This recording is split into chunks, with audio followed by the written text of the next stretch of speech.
उत्तर प्रदेश के chief minister, नहीं मालूम बाज वक्त उनको क्या क्या हो जाता है, मोहम्मद अली जौहर के बारे में बोल रहे हैं।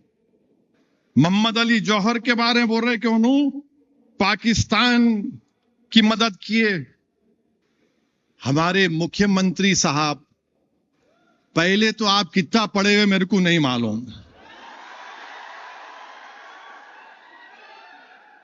मोहम्मद अली जौहर बहुत पढ़ा लिखा आदमी था और मोहम्मद अली जौहर यकीनन मुस्लिम लीग के सदर थे, मगर बाद में ये उस वक्त की कांग्रेस के सदर भी थे। यकीनन खिलाफत मूवमेंट की तहरीक का एक बड़ा हिस्सा थे। अगर आपको मोहम्मद अली जौहर उत्तर प्रदेश के चीफ मिनिस्टर तकलीफ है कि मोहम्मद अली जौहर ने खिलाफत मूवमेंट में हिस्सा लिया, इसलिए मेरे पेट में सर में दर्द हो रहा, तो और दर्द पैदा करूंगा तुम्हारे दिल में। अब सुनो, आरएसएस के जो बानी थे उनका नाम क्या था? हेगडेवर। हेगडेवर हेगडेवर जिंदगी में एक ही मर्तबा जेल को गए, एक ही मर्तबा जेल को गए। कब गए? खिलाफत मूवमेंट में तकरीर की हेगडेवर ने, खिलाफत मूवमेंट की ताईद में। अब हमारे बाबा को मालूम ही नहीं मालूम तो पूछ लेना, वरना ये हैदराबाद की शेरवानी परेशान कर देंगी तुमको। हेगडेवर जेल को एक ही मर्तबा गए। कब गए? जब खिलाफत मूवमेंट चल रहा था तो हेगडेवर तकरीर करे खिलाफत मूवमेंट की ताईद में। अच्छा, हेगडेवर जेल को जाके मोटे होके निकले और वो मोहम्मद अली जौहर जो राउंड टेबल कॉन्फ्रेंस को लंदन गए थे, उन्होंने कहा कि मैं लंदन से वापस या तो मुल्क को आजाद करा के आऊंगा या फिर मेरी मौत होगी। मोहम्मद अली जौहर राउंड टेबल में शिरकत किए, उनका इंतकाल हो गया। बैतुल मुक़द्दस में मस्जिद अक्सा के उस दामन में उनकी आज खबर है। लाखों लोगों ने उनके जनाजे में शिरकत की। मोहम्मद अली जौहर और शौकत अली की अम्मा का नाम बी अम्मा था, बी अम्मा। उस बी अम्मा की कुर्बानियां भी बड़ी थी। मगर ये कब तक आप जुल्म और झूठ फैलाते रहेंगे? सुनो, उत्तर प्रदेश के मुख्यमंत्री मोहम्मद अली जौहर का एक मशहूर शेर है, अगर आपको तो समझ में नहीं आएगा, मगर जिसको समझ में आएगा वो तर्जुमा करके भी तुमको समझाने डरेगा। मोहम्मद अली जौहर ने क्या शेर कहा था? कत्ले हुसैन असल में मर्ग यजीद है, कत्ले हुसैन असल में मर्ग यजीद है, इस्लाम जिंदा होता है हर करबला के बाद। तो सुन लो उत्तर प्रदेश को हुक्मरानों, इस्लाम जिंदा होगा इंशाअल्लाह ताला। तुम्हारे एनकाउंटर से, तुम्हारे बुलडोजर से, तुम्हारे जुल्म से खत्म नहीं होगा। तुम जो मदरसे और मस्जिदों को आज तोड़ रहे हो, इंशाअल्लाह ताला वो एक एक ईंट अल्लाह से कह रही है कि जालिम ने जुल्म किया, परवरदिगार तू देख ले। जमहूरियत है, आप कानून के बजाय जुल्म कर रहे हैं। और फिर दूसरी बात ये कि आजकल वो मनुस्मृति की बड़ी बात हो रही है मीडिया में। मेरे भी पेट में दर्द होता मैं नहीं बोला तो। मनुस्मृति के बारे में हम आरएसएस वालों से पूछ रहा हूं मैं, क्या ये बात सच नहीं है कि 26 नवंबर 1949 को हमने आईन बना लिया, संविधान 26 नवंबर 1949 को, और उसके 4 दिन के बाद आरएसएस का एक माउथपीस है 30 नवंबर 1949 को, 30 नवंबर 1949 को उन्होंने भारत के आईन के बारे में शिकायत लिखी। ये आईन क्या है? ये तो आईन ही नहीं है, मनुस्मृति होना चाहिए जो बाबा साहेब अंबेडकर ने बनाया था। आपको उससे तकलीफ? अच्छा, फिर मनुस्मृति की ताईद में सावरकर भी थे, सावरकर भी थे।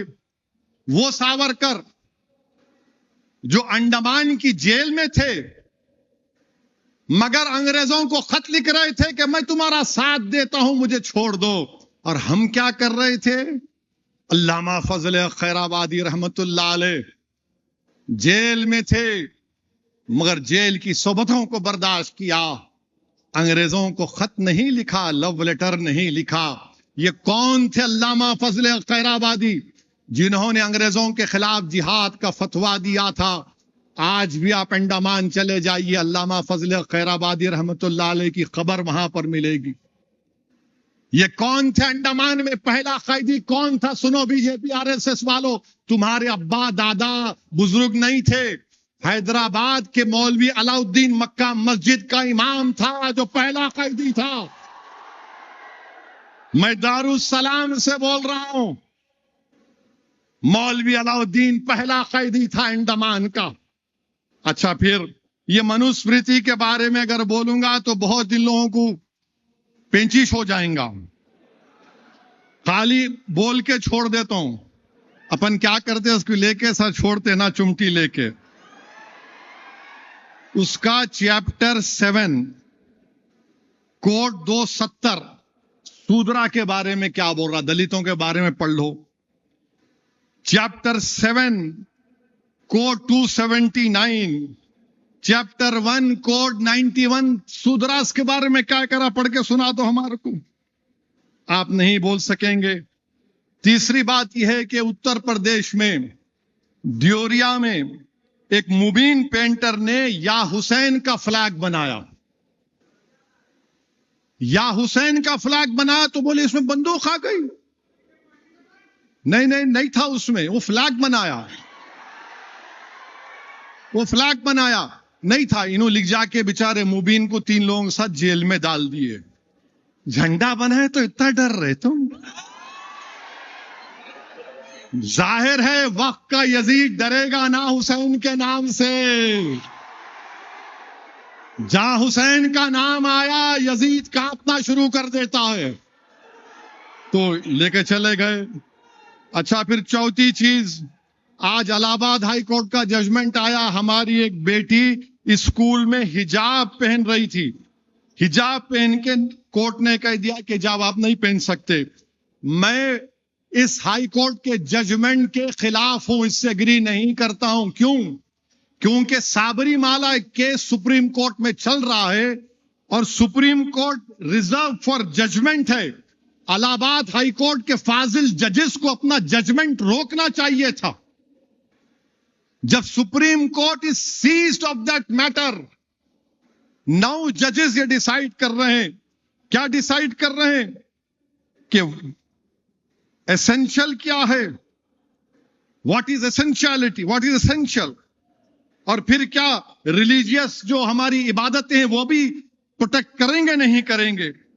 और आज का फैसला ये भारत की आईन की दफा 25 और 19 के खिलाफ है। मैं कपड़े पहनता हूं, सिख हमारे बेटियां और हमारे बच्चे पहनते हैं। आप होते कौन है इस्लाम के एसेंशियलिटी को डिसाइड करने वाले? राइट टू प्राइवेसी को सुप्रीम कोर्ट ने कह दिया फंडामेंटल राइट। अरे मेरी प्राइवेसी है। और फिर आप उत्तर प्रदेश में सबसे कम खवातीन में हाई स्कूल में अगर कोई है तो मुस्लिम बच्चियां हैं, उनकी तालीम को आप रोक रहे हैं। और फिर सर पे अगर कोई हिजाब हमारी बेटी पहन रही है, सर पे पहन रही है, दिमाग पे नहीं पहन रही है, जिसके सर पे कोई बाल नहीं है वो एनकाउंटर करा रहा है। वो क्या क्या बातें करते हैं। तो इसलिए फैसला गलत है, बल्कि ये तो इस्लाम पर हमला है। यह फैसला इस्लाम पर हमला है। यह फैसला what is essential supreme court decide कर रहा है। आप एसेंशियलिटी आप क्यों डिसाइड करेंगे? मेरा मजहब है ना। मेरे अजीज दोस्तों और बुजुर्गों, फिर याद रखिए कि यूनिफॉर्मिटी इज नॉट इक्वालिटी। अच्छा, उत्तराखंड में, आसाम में, गुजरात में यूनिफॉर्म सिविल कोड नाफिज कर दिए। इतनी बेशर्मी से, इतनी झूठ इतनी गलती गंदगी कि जो हिंदू मैरिज एक्ट है, हिंदू सक्सेशन एक्ट है, हिंदू डिवोर्स एक्ट है, उन सबको आप कह रहे हैं कि हम पे लागू करेंगे। आप क्यों लागू करेंगे? आप जो हिंदू धर्म के हमारे भाई बहन है वो उस कानून को फॉलो करेंगे, मुसलमान क्यों करेगा? और आपके कल्चर को आप प्रोटेक्शन दे रहे। हिंदू मैरिज एक्ट मुझ पे लागू कर रहे, हिंदू डिवोर्स एक्ट उत्तराखंड, गुजरात, आसाम में लागू कर रहे। एक एक सेक्शन वही है वो कानून का। क्या बोलते हो? Uniform civil code? कौन सा यूनिफॉर्म सिविल कोड है ये तो हिंदू मैरिज एक्ट है, हिंदू डिवोर्स एक्ट है, हिंदू सक्सेशन एक्ट है। याद रखिए, आपकी ये कोशिशें इंशाअल्लाह नाकाम होंगी। जो अपनी जबान से ला इलाहा इल्लल्लाह अशहदु अन्ना मुहम्मद रसूलुल्लाह बोलता है, वो जिंदा रहेगा तो इंशाअल्लाह ताला कुरान और सुन्नत की तालीमात पर ही अमल करता रहेगा। मेरे अजीज दोस्तों और बुजुर्गों, ये समझ रहे हैं कि हम दीन से दूर हो जाएंगे। अरे दीन से वो लोग दूर होते हैं जिनके दिल में रसूलुल्लाह सल्लल्लाहु अलैहि वसल्लम से मोहब्बत खत्म हो जाती। हम दीन को नहीं छोड़ने वाले हैं। हम थाम के रखेंगे इस दीन को। हम जिंदा रहेंगे तो इस दीन पर चलेंगे। हम लड़ेंगे इस मुल्क में, इस मुल्क को बचाएंगे तो दीन पर चल के भारत को सुपर पावर भी बनाएंगे, मगर दीन को नहीं छोड़ेंगे। इसलिए कि इस मुल्क की आजादी में आरएसएस का एक आदमी नहीं मरा, एक आदमी नहीं मरा इनका। या तुर्रेबाज खान की लाश सुल्तान बाजार में 8 दिन तक लटकती रही। इन्हों कहां थे, क्या लटक रहे थे, नहीं मालूम। नहीं, भारत से मोहब्बत, अरे भारत से मोहब्बत तुमको हमारे से ज्यादा है। नहीं, वंदे मातरम पढ़ना है। अरे मेरे भाई, रविंद्रनाथ टैगोर, नेताजी सुभाष चंद्र बोस, महात्मा गांधी, इन तमाम ने मिलकर फैसला किया कि वंदे मातरम के 2 स्टैंजा रहेंगे, उससे आगे नहीं पढ़ा जाएगा। तो क्या नरेंद्र मोदी महात्मा गांधी से ज्यादा अक्लमंद है? क्या नरेंद्र मोदी नेताजी सुभाष चंद्र बोस से ज्यादा इस देश का मोहब्बत करने वाला है? क्या नरेंद्र मोदी में इतनी इंटेलेक्चुअल कैपेसिटी है कि रविंद्रनाथ टैगोर के पास थी? इन लोगों ने फैसला लिया। मगर आप कह रहे हैं नहीं, आपने कानून बना दिया, आपने कानून बना दिया। देश सबका है। कोई भारत की पूजा करता है, कोई भारत की जमीन में दफन हो जाता है मेरी तरह, मगर भारत से मोहब्बत करता है। ये देश सबका है। मगर आप कह रहे हैं कि भारत को खुदा मानो। मैं कैसे मानूंगा बताओ? मैं तो जमीन और आसमान के खालिक को अपना रब मानता हूं। मैं तो ला इलाहा इल्लल्लाह बोलने वाला हूं और बोलता रहूंगा। तुम जेल में डालो, तुम गोली मारो, मेरी जबान पे आखिरी लफ्ज वही होगा, ला इलाहा इल्लल्लाह व अशहदु अन्ना मुहम्मद रसूलुल्लाह।